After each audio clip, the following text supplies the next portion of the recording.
정치권이 대구 취수원 문제 해결에 경쟁적으로 나서고 있습니다. 더불어민주당 TK특별위원회가 토론회를 열었습니다. 지방정부에 입법권을 주고 국회 상하원제 도입이 포함된 국회 개헌특위자문위원회 지방분권 개헌안이 공개됐습니다. 한수원 세계 비정규직 노조로 구성된 정규직 전환 공동대책위원회가 오늘 기자회견을 열어 한수원의 노사협의기구 구성을 촉구했습니다. 클래식 공연은 주로 저녁 시간에 열리는 게 일반적입니다만 최근 들어서는 낮 시간 공연이 늘고 있습니다. 시청자 여러분 안녕하십니까? 계속해서 대구 경북 소식 전해드립니다. 더불어민주당 TK특별위원회가 오늘 대구에서 대구시와 구미시, 환경부, 국토부 등 관련 기관과 함께 대구 취수원 이전 문제 해결을 위한 토론회를 열었습니다. 자유한국당도 중앙정부에 적극 나설 것을 촉구하는 등 정치권이 경쟁적으로 나서고 있는데 해결의 실마리를 찾을 수 있을지 관심입니다. 윤영균 기자가 보도합니다. 대구 시민의 4분의 3은 낙동강 물로 만든 수돗물을 이용하고 있습니다. 구미 상류 지역인 해평 취수장에서는 발암물질인 일사다이옥산 등이 검출되지 않지만 구미공단 아래쪽 대구의 취수원에서는 기준치 미치긴 하지만 정수 후에도 꾸준히 검출되고 있습니다. 이 때문에 대구의 취수원을 구미 상류 쪽으로 옮기자는 논의가 11년째 이어지고 있지만 공전만 거듭하고 있습니다. 이 문제를 풀어보겠다면서 여당인 더불어민주당 TK특별위원회 의원 8명과 환경부와 국토부, 국무총리실 담당자, 대구와 구미 민간협의회 등 관계자들이 모여 토론을 했습니다. 이 문제를 그대로 두고 넘어갈 수는 없습니다. 대구 시민 200만 명 이상이 낙동강에 지금 물을 먹고 있는데. 대구시에서는 상수원 보호구역 확대에 따른 재산권 침해와 유량 감소로 인한 수질 악화 등 구미시의 우려는 상당 부분 해소됐다며 공동으로 해결해 나가자고 제안했습니다. 이렇게 돼서 규제가 더 강화돼서 가뜩이나 공단의 어려운 입장을 어떻게 이거 문제가 생기면 어떻게 되느냐 하는 문제가 생길 수도 있습니다. 그게 가장 첫 번째 표면적인 이유이기 때문에 그것을 저희들이 국무총실에다가 올렸습니다. 하지만 지금까지 9차례나 진행된 민간협의회 회의와 다르지 않게 두 도시의 입장차만 확인했습니다.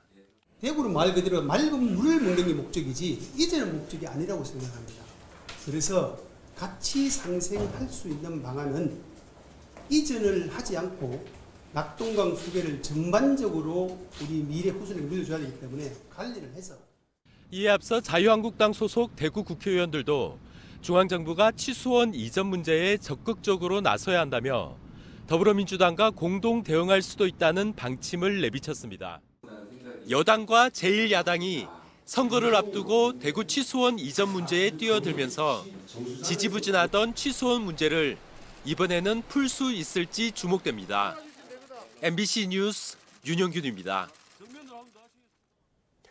국회 개헌특위 자문위원회 지방분권 개헌안이 공개됐습니다.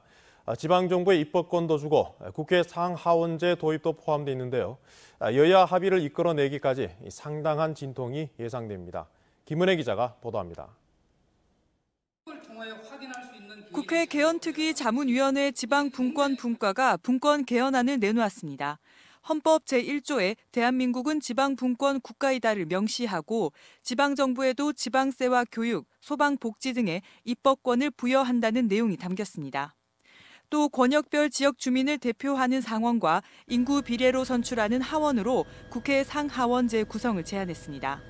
그렇게 될 경우 중앙과 지방이 대등해질 것이란 전망입니다. 문재인 대통령 역시 이 같은 지방 분권에 강한 의지를 보여줘 왔습니다. 중앙 권력 구조를 개편하기 위한 개헌에는 더 많은 논의가 필요할지 모르지만 적어도 말씀드린 지방 분권 개헌, 그다음에 국민 기본권 강화를 위한 개헌 부분은 이미 충분한 공감대가. 지방 분권 운동 측에서는 실질적인 지방자치를 기대할 수 있는 조항이 상당 부분 포함돼 있다며 기대감을 높이고 있습니다. 기본적으로 우리 지역에 그동안 우리가 논의해왔던 것의 부분에 상당 부분 반영이 돼 있다고 볼 수 있습니다. 국회의원들이 얼마만큼 이걸 받아들일지 그거는 뭐 좀 두고 봐야 될 것 같습니다.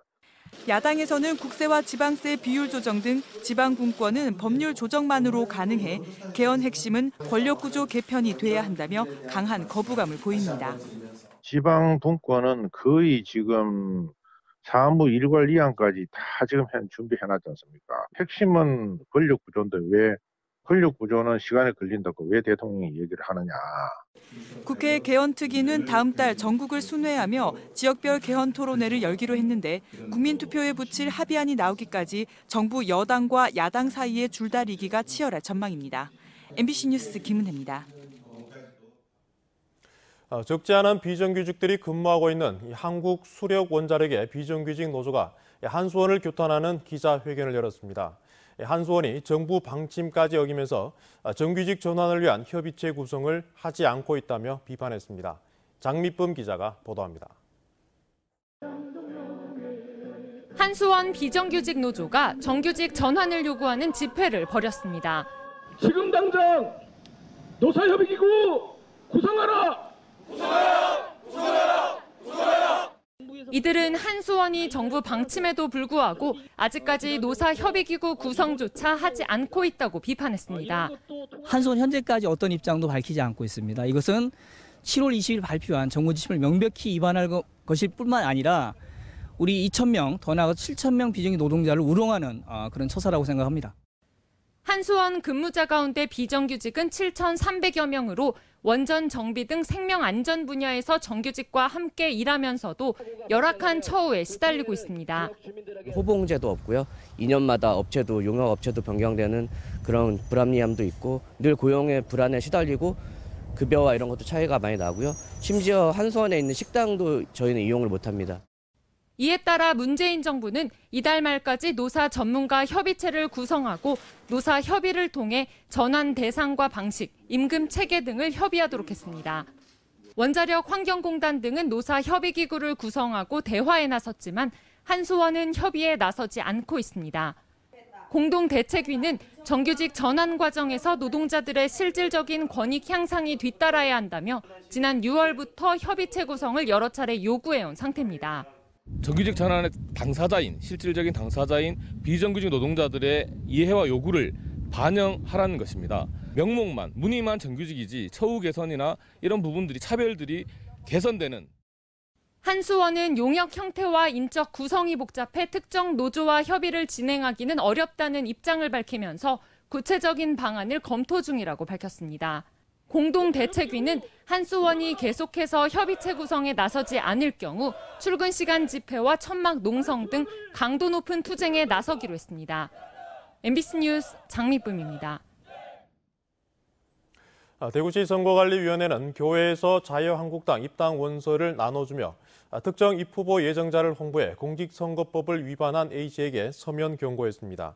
선관위에 따르면 교회 장로인 A씨는 지난 6일 오후 2시 50분쯤 대구 모 교회에서 참석자 150여 명에게 자유한국당 입당 원서를 나눠주며 내년 지방선거 입후보 예정자 B씨의 이름을 거론하고 지지를 부탁한 혐의를 받고 있습니다. 전국에서 가장 많은 전기차 구입 보조금을 지급하는 곳이 바로 울릉도입니다. 탄소가스 배출이 전혀 없는 친환경 섬을 만들기 위해서인데 전기차 열풍이 불고 있는 울릉도에 이규설 기자가 다녀왔습니다. 울릉도에서 직접 전기차를 몰아봤습니다. 울릉도의 명동으로 불리는 도동항의 좁은 골목길도 가파른 언덕길도 거침없이 올라갑니다. 울퉁불퉁한 노면도 문제가 되지 않습니다.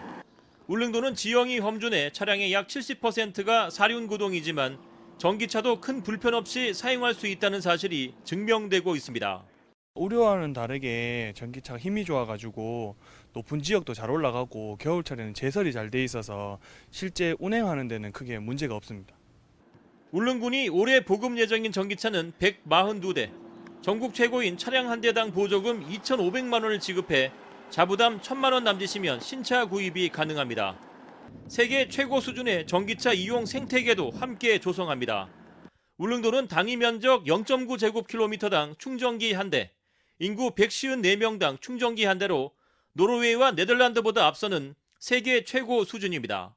현재 울릉군에는 급속 충전기 석 대가 설치되어 있는데 올해 안으로 22대를 추가로 설치할 계획입니다. 울릉도를 디젤 발전이 없는 친환경 에너지 자립섬 사업을 구상하고 있고요. 그 목표를 달성하기 위해서 친환경 전기차를 보급해가지고 저희가 명실상부한 세계적인 전기차 선도 도시로 만들기 위한 꿈을 꾸고 있습니다. 전기차 보급을 시작으로 울릉도를 배기가스 제로, 탄소 제로의 친환경 섬으로 만드는 프로젝트가 속도를 내고 있습니다. MBC 뉴스 이규설입니다.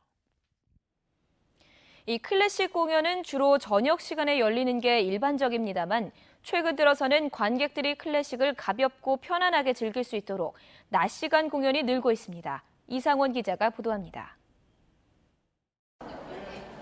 화요일 오전 대구 콘서트 하우스에 관객들이 335 도착합니다. 오전 11시 대구 시립교향악단의 연주를 시작으로 피아노 협연과 성악 공연을 보기 위해서입니다. 공연의 제목은 마티네 콘서트. 오전을 뜻하는 프랑스말 마땡에서 유래한 낮 시간의 클래식 공연입니다. 관객층은 주로 주부와 어르신 등으로 저녁 시간에 열리는 클래식 공연을 찾기가 부담스러운 사람들이 많습니다. 밤에는 주부들은 잘 나오기가 힘들고 저녁 시간대라서 힘든데 낮 시간대는 조금 여유가 있고 좀 더 낮 시간대 여유롭게 좀 이렇게 좋은 또 관람할 기회를 가지게 되는 것 같습니다. 참 좋은 것 같습니다. 가격대도 좀 부담이 좀 적은 것 같네요. 네. 클래식 매니아보다는 일반인을 위해 대중적이고 편안한 작품으로 구성하고 연주 중간에 해설을 곁들이기도 합니다. 공연 시간도 1시간 남짓으로 짧은 게 특징입니다. 저희 연주하는 입장에서 이렇게 아침 시간대에 사실 공연을 한다는 거는 저희들이 일반적으로 연주를 했을 때와는 틀리게 조금 더 다른 청중들을 저희가 만난다는 차원에서 굉장히 조금 더 다른 청중층을 확보한다는 데서 저희가 큰 의미를 두고 있거든요. 올해 처음 낮 시간 공연을 시작한 대구 콘서트 하우스를 비롯해 수정 아트피아의 튜스데이 모닝 콘서트, 대구 문예회관의 대구의 아침 콘서트 등 공연장마다 낮 시간 공연이 활발하게 펼쳐지고 있습니다. 음악회 잘 못 오는 분들, 그런 분들을 위해서 음악회를 마련하는 것이기 때문에 그 클래식 음악을 대중화하는 그런 아주 그 중요한 그런 그 연주의 형식이 됩니다. 낮 시간에 열리는 클래식 공연이 무겁고 어렵다는 클래식의 고정관념을 깨고 관객 저변을 확대하는 효과를 거두고 있습니다. MBC 뉴스 이상원입니다. 경상북도는 맹독성 살충제인 DDT 성분이 검출된 경상과 영천 산란계 농장 닭 12,000여 마리와 달걀 3만여 개를 모두 폐기하기로 했습니다. 또 산란계 농장 전수조사에서 부적합 판정을 받은 농장 6곳 달걀을 당분간 날마다 검사하기로 했습니다. 아스콘 공장 이전 예정지 인근 주민들이 반발하고 있다는 대구문화방송 보도와 관련해 관할구청이 건축 허가를 내주지 않았습니다. 대구 동구청은 대구 안심연료단지 내 한 아스코 공장이 안심 3사동으로 이전하려는 신청을 불허했습니다. 오늘 열린 8월 대구 MBC 시청자위원회에서는 대구 MBC가 살충제 달걀 파동과 관련해 시민들이 꼭 알아야 할 정보를 제공해 줄 것과 먹거리 전반에 대한 안전 실태에 관심을 가져줄 것을 요청했습니다. 또 지방선거를 앞두고 있는 상황에서 각종 불탈법에 대한 감시자 역할을 제대로 해줄 것을 당부했습니다. 대구 성서경찰서는 운동을 열심히 하지 않는다며 후배들을 폭행한 혐의로 21살 A씨 등 모 대학교 체육 관련 학과 2학년에서 4학년 학생 6명을 불구속 입건했습니다. A씨 등은 지난 4월부터 최근까지 교내 동아리방에서 1학년 남녀 후배 7명을 불러 플라스틱 파이프로 허벅지를 때리거나 가혹 행위를 해 전치 3주의 상처를 입힌 혐의를 받고 있습니다. 경찰들은 이들이 CCTV를 피해 사각지대에서 범행을 저질렀다며 피해 학생이나 폭행 사실이 더 있는지 조사하고 있습니다. 대구에서 중동호흡기 증후군, 즉 메르스 의심 신고가 2년 만에 접수됐지만 검사 결과 음성 판정받은 것으로 확인됐습니다. 대구 경북 소식이었습니다.